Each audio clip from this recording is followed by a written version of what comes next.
in Hong Kong that Hong Kong did well in the period before 1997 because it was smart, because it was clever, because it was free, because it could get on with it, because it was with the British and so on. Now, I think that for the great part, this is a serious misinterpretation of history. Hong Kong did well between the late 1970s and the handover in 1997 because it got lucky. What do I mean by that? It got lucky because China in 1978 started to open up bit by bit, step by step.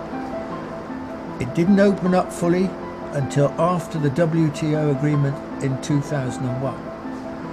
So while it was still opening up in a piecemeal fashion, Hong Kong could take on some of the functions that otherwise China would have done. It would have like the front office in some senses for China.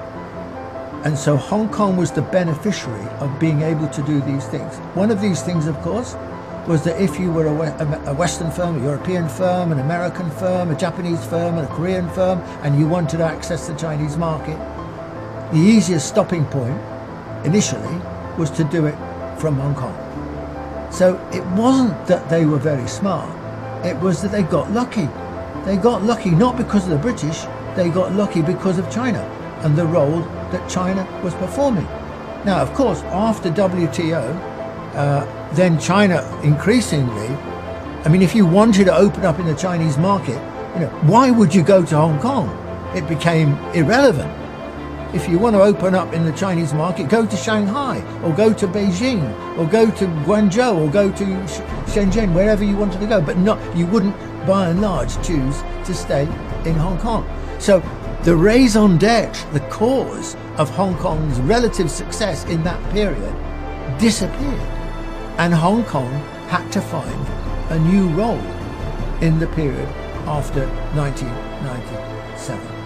So it wasn't China's fault that this happened. This was a change of circumstances in the relationship between China and Hong Kong.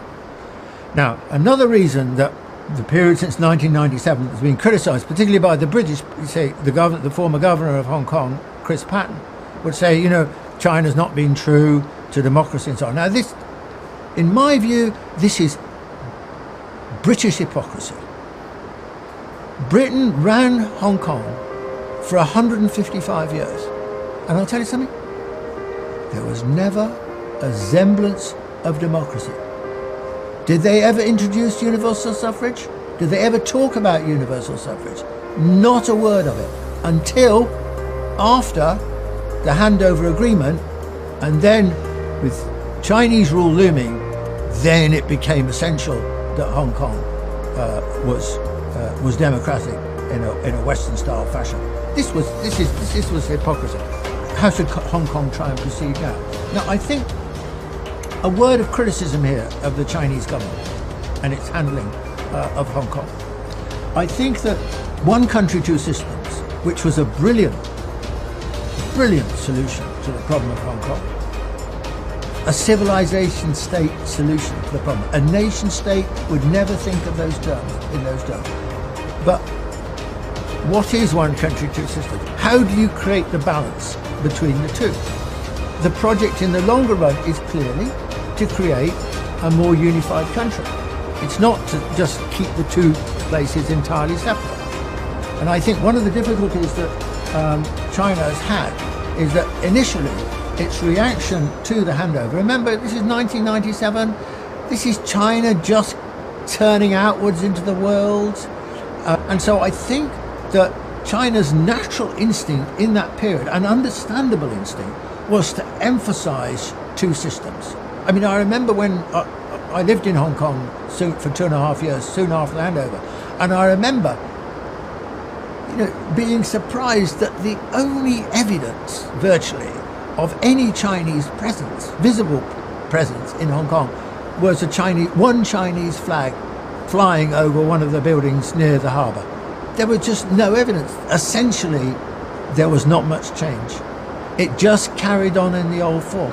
And there were two big problems with this. One, the governance of Hong Kong is a colonial governance. It's set up in a colonial manner. It's a kind of executive. There's no political leadership. There's no political sense of direction set by a colonial administration, because that's not the job of a colonial administration. That would have been done back in London in those days. But basically the form of government has stayed more or less the same as it was previously. And the second problem is about the economy. Now, contrary to the way in which the British have historically liked to talk about Hong Kong as this dynamic, competitive economy, by and large, that is just rubbish. Hong Kong is a typical colonial economy. It is not a competitive economy. It's a monopolistic economy.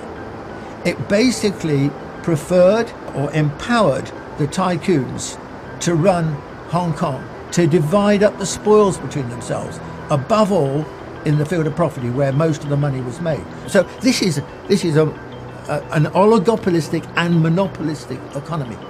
That had to be changed. That has to be changed. But unfortunately, not nearly enough change has taken place. So my criticism of the Chinese government, it needs to break the situation in Hong Kong, to allow Hong Kong to go forward. It needs to change those two situations, to have a different sort of administration and to have a different kind of economy, which is more open. Now, let me finish by saying, compare the fortunes of Hong Kong with Shenzhen. Deng Xiaoping deliberately suggested the idea of Shenzhen just over the border, a little fishing port, so it was close to Hong Kong and could model itself and learn some of Hong Kong's lessons. Now compare the situation of Hong Kong today with where Shenzhen today. Shenzhen has made absolutely electrifying progress. It is the technological center probably of China. It is the second only to Silicon Valley in its technical competence and innovation. And Hong Kong?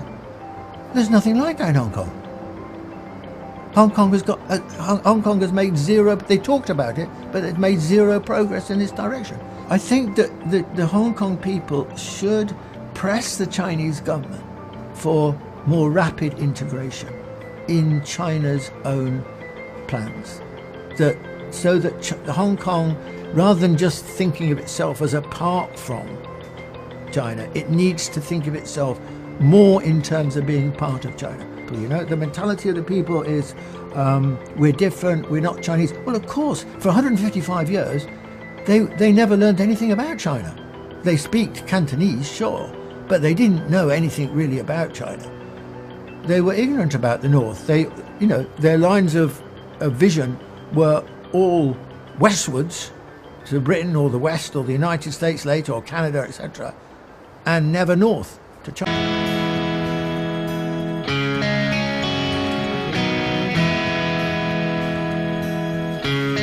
风吹不停，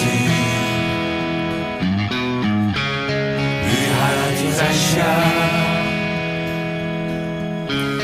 你留下的讯息，我看见了。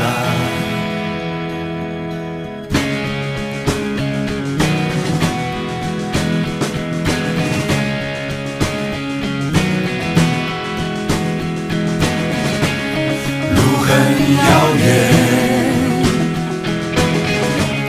脚步能停下。天黑了的夜晚，就点燃烛光。雨越下越急越狂，淋湿了去向。让我们沉浸在不放弃不退让，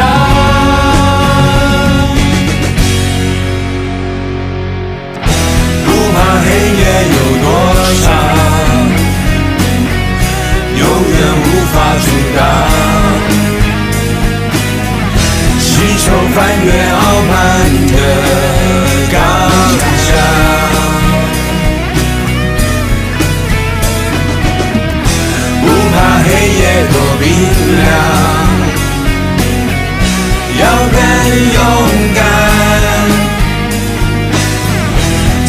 希望一直到天亮。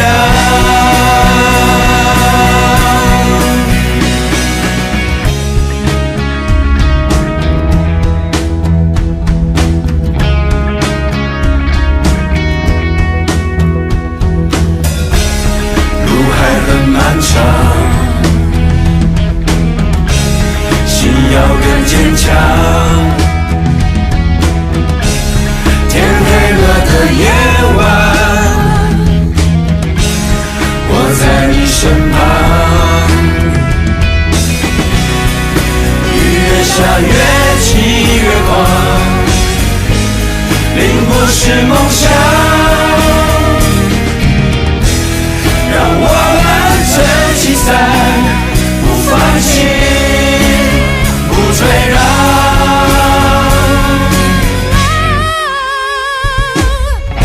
走上不輕易的路，腳步注定緩慢，不信得我一個人企硬。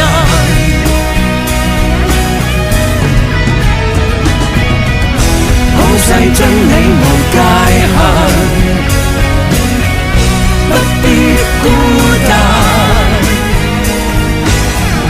越弱越燦爛，越難越撐。